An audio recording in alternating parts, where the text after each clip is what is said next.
Heart beat scan ఒక్క second లోనే world class 640 slide CT scan ఇప్పుడు మీ విస్టా ఇమేజింగ్ బంజారా హిల్స్ లో.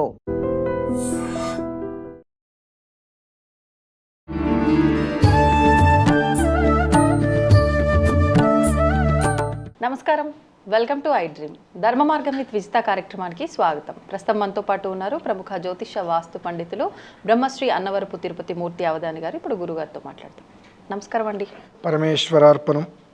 గురుగారు, ఈ మధ్యకాలంలో చాలా వరకు ఉన్న బంగారాన్ని తాకట్టు పెట్టి ఆ డబ్బులు తీసుకొచ్చి పిల్లల ఫీజులు కట్టడమే కానివ్వండి, లేదంటే వాళ్ళ కనీస అవసరాల కోసానికి ఎక్కువగా ఈ బంగారం తాకట్టు పెట్టడం అనేది చూస్తున్నాం. ఇది ఇప్పుడు కొత్తగా వచ్చిందేం కాదు, చాలా కాలం నుంచి. కానీ ఇప్పుడు ఖచ్చితంగా బంగారాన్ని డబ్బులు ఉన్నప్పుడు కొనుక్కోవడము, మళ్ళీ డబ్బులు అవసరం అయినప్పుడు దాన్ని తాకట్టు పెట్టేయడము, ఈ విధానం ఎక్కువగా చూస్తున్నాం.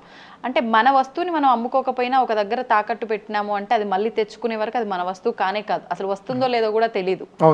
నిజంగా ఇలా బంగారం తాకట్లో ఉన్నప్పుడు మనం ఎటువంటి విధానాలు ఆచరిస్తే ఆ బంగారాన్ని మనం తిరిగి తీసుకొచ్చుకునే అవకాశం ఉంటుంది? అసలు ముందుగా పెట్టే అవకాశం రాకుండా ఉండడమే రావాలని కోరుకోవాలి, కానీ తప్పదు. ఏం చేయాలంటారు? ఎప్పుడూ కూడా మనం చేసేటువంటి చాలా చిన్న చిన్న తప్పిదాలు మనకన్నా పెద్దవాడిని చూసి వాడినితో పోల్చుకొని ఆ స్థాయికి వెళ్ళాలి అని ఆలోచన. అంతేగాని మనకన్నా చిన్న స్థాయి వాడిని చూసి వాడికన్నా మనం బెటర్ పొజిషన్లో ఉన్నాం కదా అని ఫీల్ అవ్వట్ల. మనం మనకన్నా కింద స్థాయి వాడిని చూసి అతనికన్నా మనం బెటర్ పొజిషన్లో ఉన్నాం కదా, భగవంతుడికి నమస్కారం చేసుకోగలిగితే చాలు. మనకన్నా పై వాడిని చూసి ఏదో చెయ్యాలని చెప్పి మన దగ్గర ఏదో బంగారం ఉంది అంతా ఓకే. పిల్లల యొక్క స్కూల్ కోసం నువ్వు బంగారం తాకట్టు పెట్టావంటే నీ విషయంలో మనీ మేనేజ్మెంట్కి సరిగ్గా లేదు. ఎందువలన పిల్లలకి ఇచ్చే ఖచ్చితంగా ఈ సంవత్సరం మనం స్కూల్కి ఫీజు కట్టాము, వచ్చే సంవత్సరం కూడా కడతాం. ముందస్తుగా నీ ఆలోచన లేదు అక్కడ. నీ ఆలోచనతో ఎక్కడుంది? అవతల వాడు కారు కొన్నాడు, నేను కారు కొనాలి. లేదంటే అవతల వాడు పెద్ద బండి కొన్నాడు, నేను పెద్ద బండి కొనాలి. వాడు ఏదో చేశాడు కాబట్టి నేను వాడికన్నా ఎక్కువ చేయాలి అనేటువంటి దాంట్లో ఉన్నదాన్ని మొత్తం ఊడ్చేసేటట్టుగా మనం తీసుకుంటున్నాం. ఇందుకనే 99% బంగారం తాకట్టు పెడితే బయటికి రాదండి. 99% బయటికి రాదు. బంగారానికి ఆకర్షణ శక్తి ఎక్కువ. ఆకర్షణ శక్తి ఎక్కువ. ఏ కారణం చేతనైనా ఒకసారి బంగారాన్ని మనం తాకట్టు పెట్టాము అంటే మ్యాక్సిమం బయటికి రాదు. ఒకవేళ వస్తే మన దగ్గర ఎక్కువ ఉండదు, వెళ్ళిపోతుంది. మరి అలా వెళ్ళకుండా ఏం చేయొచ్చు? అసలు ముందే పెట్టకుండా ఉండాలి. కానీ అవసరం అలాంటిది. ఎట్లా అవసరం? నువ్వు కల్పించుకున్నావు. ఎందుకంటే ఎదుటి మనిషిని నమ్మి వాళ్ళకి ఏదో ఉపకారం చేయబోయి మనకు అపకారం జరిగింది. నువ్వు ఉపకారం చేసినటువంటి మనిషి నీకు ఏమైనా ఉపకారం చేస్తున్నాడా? లేదు. అంటే అక్కడ మొట్టమొదటి తప్పేంటి? తనకు మాలిన ధర్మం, తనకు మించిన ధర్మం అనేటువంటిది ఒకటి ఉంది.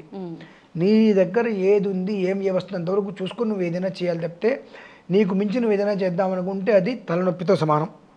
తిరిగి అది మనకే దెబ్బ కొడుతూ ఉంటుంది. కనుక ముందు ఏ కారణం చేతనైనా బంగారం అనేటువంటిది ఒంటి మీద ఉన్న బంగారం, చాలామంది బంగారాన్ని బీరువాలో పెట్టి దాచేస్తారు. బీరువాలో పెట్టి దాచేటప్పుడు నీకు బంగారం దేనికి? ఇంకా అనుభవించలేని యోగం అది. అంటే నీ దగ్గర బంగారం నీకు అనుభవించే యోగం లేదు అనుకున్నప్పుడు నువ్వు కొన్నా నీ దగ్గర ఉండదు. ఉంటే బీరువాలో ఉంటుంది, లేదా లాకర్లో ఉంటుంది, లేదా తాకట్లో ఉంటుంది. ఆ అనుభవించే యోగం కావాలండి. అనుభవించటం అంటే ఉండటం కాదండి. ఉండటం ఎంతైనా ఉండొచ్చు, కాక అనుభవించటం అంటే ధరించడం. అది ఒక గొలుసు కావచ్చు, బ్రాస్లెట్ కావచ్చు, ఏదైనా కావచ్చు. మనం బంగారం చేయించుకున్నామంటే దాన్ని అనుభవించేటువంటి స్థితి మనకు లేదు అని అంటే ఏదో ఒక రకంగా మనకు కాంది, మనది సంబంధం లేని దాని విషయంలో మనం దృష్టి పెట్టి తాకట్టు పెట్టేస్తాం. ఎందువలన అనుభవించే యోగం నీకు లేదు. అనుభవించే యోగం లేనప్పుడు ఎలా చేయించుకుంటున్నామండి? చేయించుకున్నావు, అనుభవించినటువంటి వేసుకోవటం. ఏదన్నా పెళ్ళికి వెళ్ళినప్పుడే వేసుకుంటాను, ఫంక్షన్లకు వెళ్ళినప్పుడే వేసుకుంటాను.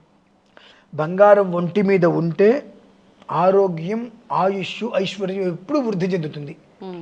స్వర్ణం పవిత్రం అమలం. దేనికైనా పవిత్రతనిచ్చేటువంటిది బంగారం. కనుక బంగారం ఒంటి మీద ఉన్నది అంటే వృద్ధికి మూలం. ఒంటి మీద ఉండవలసిన బంగారం నీకు ఇంకెక్కడో ఉన్నది అని అంటే అది నీకు వృద్ధి ఎక్కడైంది? తాకట్టు పెట్టినప్పుడు డబ్బులు వచ్చినాయి, ఖర్చు పెట్టేసావు, ఇక మళ్ళీ నీకు ఆ వడ్డీ కడుతూనే ఉండాలిగా. కట్టకపోతే అది వస్తుందో రాదో తెలియదు. వచ్చినా అది మన దగ్గర ఉండదు. కనుక ముందు ఎదుటివాడిని చూసి వాడిలాగా మనం ఉండాలి అనేటువంటిది వదిలేసేయండి. సరే, ఇప్పటివరకు తెలియదు కదండి, ఓకే. సువర్ణ ఘర్మ స్వాహ, సువర్ణార్క స్వాహ, సువర్ణ శుక్ర స్వాహ, సువర్ణ జ్యోతి స్వాహ, సువర్ణ సూర్య స్వాహ అని కొన్ని ఉంటాయి. మనకు జిల్లేడు కొమ్మలు ఉంటాయండి. జిల్లేడు, ఆ జిల్లేడు కొమ్మ తీసుకొచ్చి ఎండిపోయినవైనా సరే తీసుకొచ్చేసేసి తాకట్లో ఉన్న బంగారం ఎప్పుడు విడిపిస్తే అప్పుడు, నువ్వు ఈ పని చేస్తే అది విడిపిస్తే అంటే అది అంత తొందరగా అయ్యేటువంటిది కాదు. కాస్త కష్టపడి నువ్వు విడిపించుకున్నప్పుడు మళ్ళీ అది వెళ్ళకుండా, లేదా ముందే నీకు పెట్టే పరిస్థితి రాకుండా ఉండాలి అని అంటే బంగారం ఇంటికి తీసుకొచ్చిన వెంటనే పసుపుతో శుద్ధి చేయాలి. పసుపుతో శుద్ధి చేయాలి. సువర్ణ ఘర్మ స్వహ, సువర్ణార్క స్వహ. అర్కము అంటే జిల్లేడు.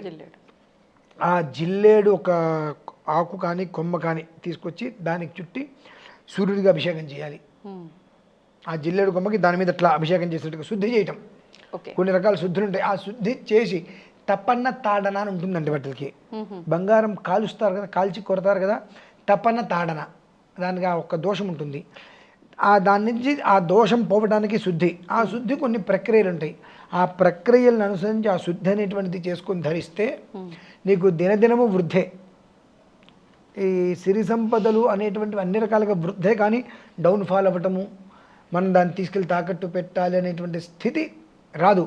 ఒకవేళ పెట్టారు, భగవంతుడి అనుగ్రహం ద్వారా దాన్ని బయటకు తీసుకునే యోగం వచ్చినప్పుడు ఇక మళ్ళీ పెట్టకుండా స్థితిని మనం, అంటే ఎదుటి మనిషి ఏం చేస్తుంటే మనకు అనవసరం.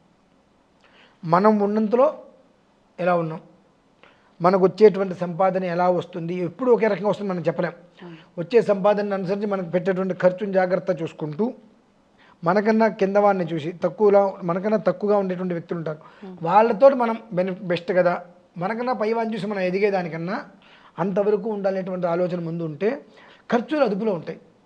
ఆ ఖర్చులు అదుపులో ఉంటే ఆటోమేటిక్గా నీకు అప్పులు ఉండవుగా. అప్పులు లేనప్పుడు బంగారం పెట్టాల్సిన అవసరం రాదుగా. అంటే దేనికైనా మూలం మన ఆలోచన, మనం పెట్టేటువంటి ఖర్చు కానీ ఆలోచన కానీ దీన్ని అనుసరించి ఏదైనా ఉంటుంది. కాబట్టి బంగారం పెట్టటము అని అంటే ఒక రకంగా దాన్ని మర్చిపోవచ్చు. శరీరం మీద నీకు ఉన్నంతకాలం అది నీకు యోగిస్తుంది. శరీరం మీద ఉన్నప్పుడు యోగిస్తుంది.